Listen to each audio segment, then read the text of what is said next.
oras ay tumatakbo. Ano ba ang magandang gawin upang mapigil ito o maantala man lang kahit na sandali? Meron bang makapipigil sa pagtakbo ng oras? Gaano kaya ito kahalaga sa buhay ng isang tao? Sabi nila, ang oras daw ay ginto na hindi nararapat na aksayahin lamang sa mga walang kakwenta-kwentang bagay. Bagkus ay dapat na gamitin sa mga makabuluhan at kapaki-pakinabang na gawain. Sabi naman ng iba, ang oras ay ang tagal o ang haba na maaaring itigil o isagawa ng isang tao. Ang oras din daw ang siyang nagsisilbing gabay sa isang tao upang matugunan ng iba't ibang uri ng responsibilidad at obligasyon na dapat niyang harapin at balikatin. Ang bawat tao o anumang bagay na nilikha ay may taning na oras. Kailan ba darating at kailan magwawakas? Ang bawat segundo ay mahalaga, kaya't gamitin natin ng ating oras at panahon ng wasto. Ituon natin ang ating atensyon sa mga tao o mga bagay na mahalaga sa atin. Dahil kapag dumating na ang takdang oras, saka pa lang natin mababatid ang mga sinayang nating pagkakataon at panahon.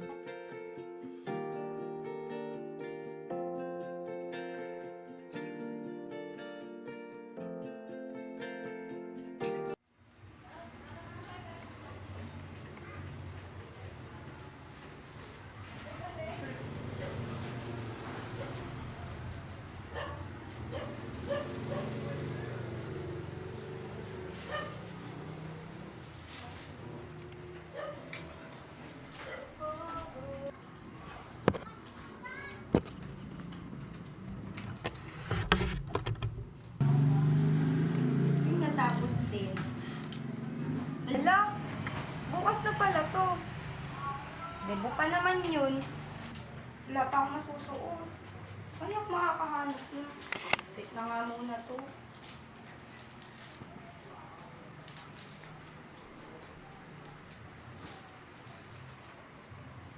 Makatulog na muna.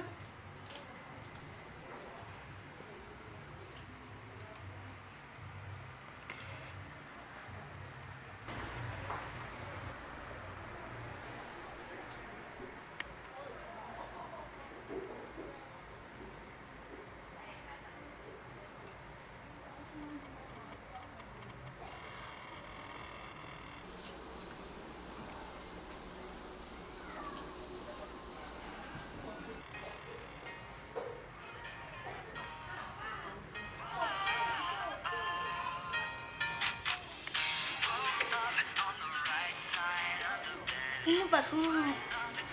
Tulog ipapay na yung tao eh. Storbo. Si Lorna. Ba't matawag to? Hello, Bes!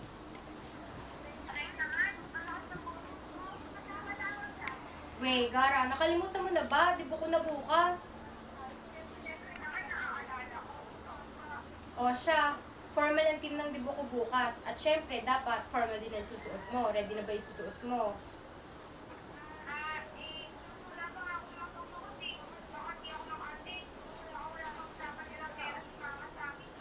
Basta umatin ka bukas. Naku, pag di ka umatin, ako magtatampo na talaga ako sa'yo niyan. Sige, bye-bye. Atin ka bukas, ha?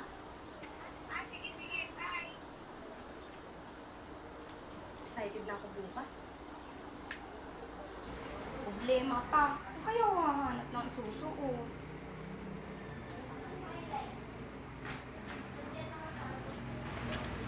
Makapamili na nga ng damit.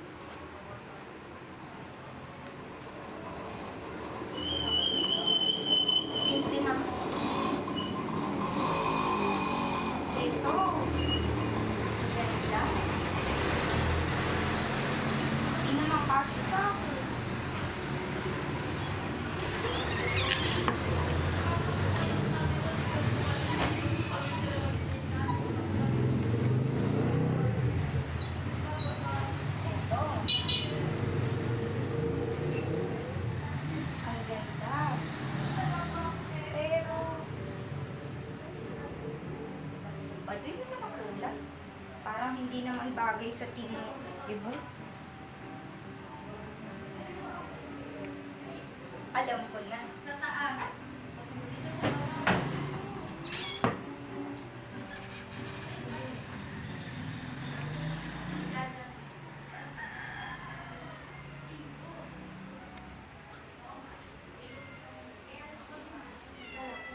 Lola Lina! Oh, bakit apo? Lola, may natira pa po bang pera sa pinadala ni Mama nung nakaraang buwan? Meron pa. Kaya lang, para na lang yun sa pagkain natin. Tapos may mga babayaran pa tayo. Bakit mo ba naitanong? Birthday po kasi bukas ng best friend ko. Si Lorna. Debo niya po yun eh. Kaya lang po, wala pa po akong susuoting dress eh. Lola, pwede niyo po ba akong ibili ng dress? Apo, gustuhin lang kitang ibili ng dress Mukhang wala pang balak yung mama mo magpadala ng pera. Lagi namang ganun eh. Minsan lang ako humingi ng pabor. Apo, kung may magagawa lang ako, bakit hindi? Minsan na nga lang, di pa mapagbigyan.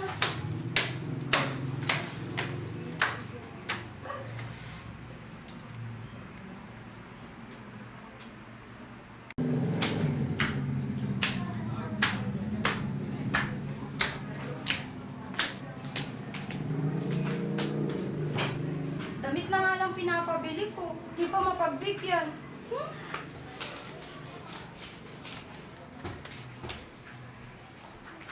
Ay, apo, pasensya ka na.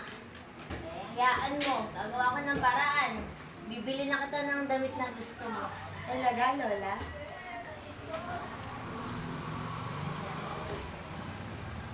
Lola, gusto ko yung white dress, ha? O sige, bibili kita ng gusto mong white dress, yung pinakamaganda. Sige magbibihis muna ako para maibili na kita. Ano? Sige po. Sige. Yes, ibibili na rin ako ni Lola. Aligpit na nga yung mga damit ko.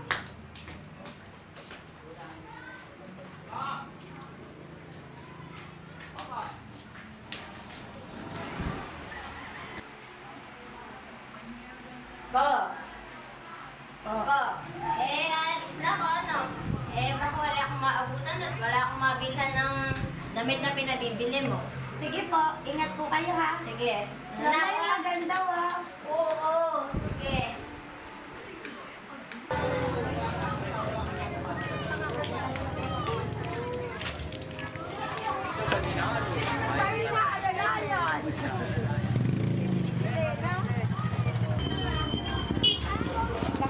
Mati ko yun nga ang damit na nabili ko. Ganda ng gamit na nabili ko. Sana magustuhan to ng apo ko. Ano na lang ba ang pera ko? Sakto pa masahe ito Magnanakaw! Ay! Sakto masahe.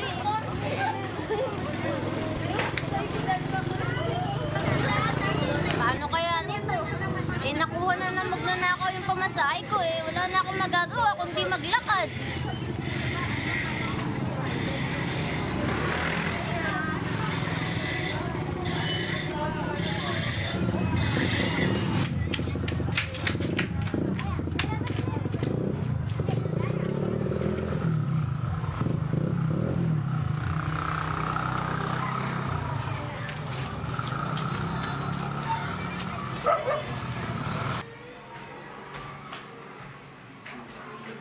Tagal naman ni Lola.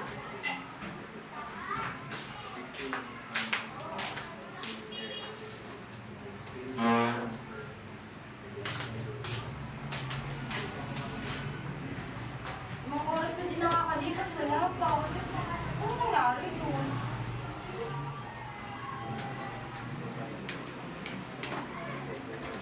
Wala. Andrea pala. Alam ko pagagabihin ka. Pakaga mo. Kasi yung klase ko, pinakancel na naman yung practice namin. Ganun. Naku naman. Baka sila. Asa na nga pala si Lola? Bumili ng dress ko. Yung kasi susuot ko bukas Sa birthday ba ni Lorna? Buti ka pa. Patingin ako pera mo sa akin para naman yan ko kung bagay sa akin. O sige ate, punta mo lang ang taas, papalit ako.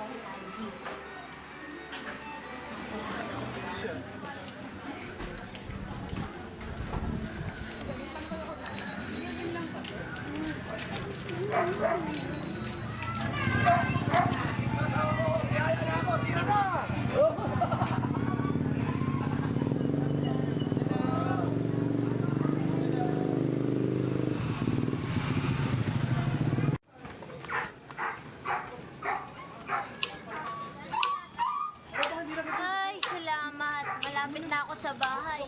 Dapat kanina pa ako nandito kung wala lang magnanakaw. 20 na nga lang ininakaw pa.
Hi! Napakaraming oras at panahon ang naaaksaya natin. Marahil, ginugugol natin ito sa mga bagay na wala namang kabuluhan. Minsan naman ay nagmamadali tayo dahil baka maubusan naman tayo ng oras. Bakit nga ba mahalaga ang oras at panahon? Sa lahat ng mga napagdaanan ko sa buhay, isa sa natutunan ko ay huwag mag-aksaya ng oras dahil hindi natin masasabi kung kailan nga ba natin ito dapat gamitin sa tamang paraan. Madalas, nag-aaksaya tayo ng panahon sa kakapantasya ng mga bagay na wala naman sa atin o sa paghihintay sa hindi naman dumarating. Kung matututo kaya tayong bigyang halaga yung mga bagay na meron tayo at bigyan ng importansya yung mga tao sa paligid natin, may pagsisisihan pa kaya tayo? Minsan kasi dumarating sa buhay natin yung napapabayaan na natin yung mga taong mahalaga sa atin at binabaliwala natin. Sa paniniwalang marami pang panahon at hindi naman tayo mauubusan ng oras para iparamdam natin sa kanila na importante sila. Mas inuuna nating bigyan ng importansya yung mga material na bagay dito sa mundo sa pag-aakalang mapapasaya tayo nito at magtatagal ito habang buhay. Laging tandaan na ang tanging permanente dito sa mundo ay pagbabago. Dapat na nating baguhin ang paniniwalang marami pang oras dahil sa totoo, ang buhay maikli lang. Marahil hindi natin napapansin pero mabilis lumipas ang panahon. Parang kahapon lang kasama natin ang mga mahal natin sa buhay pero sa isang iglap ay nawawala na lang sila sa hindi natin inaasahang pagkakataon. Napakaraming pagsubok ng buhay, mga problema, mga biglaang sakuna. Kapag nangyari yon, huwag ka muna mangamba. Kalmahin mo ang sarili mo, magdasal para lumambot ang puso mo. At kung sa palagay mo, hindi mo na kaya dahil sa tingin mo, lahat ay nagawa mo na, baka may nakakalimutan ka. Tawagan mo siya. Kahit kailan hindi siya cannot be reached. Lagi mong iisipin na kaya mo. Palakasin mo ang isipan mo at pananampalataya sa Diyos. Para sa ganon, araw-araw kang may gana at determinado patungo sa pinapangarap mo at hindi ka makakaramdam ng matinding panghihina ng loob dahil alam mo, lagi na siyang nandyan, gumagabay sa'yo. Lahat ng bagay ay ipagpasalamat natin sa Kanya. Sa Diyos na walang sawang nagbibigay ng guidance at pag-asa sa atin. At lagi mong tatandaan, irespeto mo ang mga bata, gaya ng pagrespeto mo sa matanda. Mahalin mo ang kaibigan mo, alagaan mo ang pamilya mo, maniwala ka sa sarili mo, at higit sa lahat, bumagsak ka man sa buhay, maniwala ka pa din sa Diyos.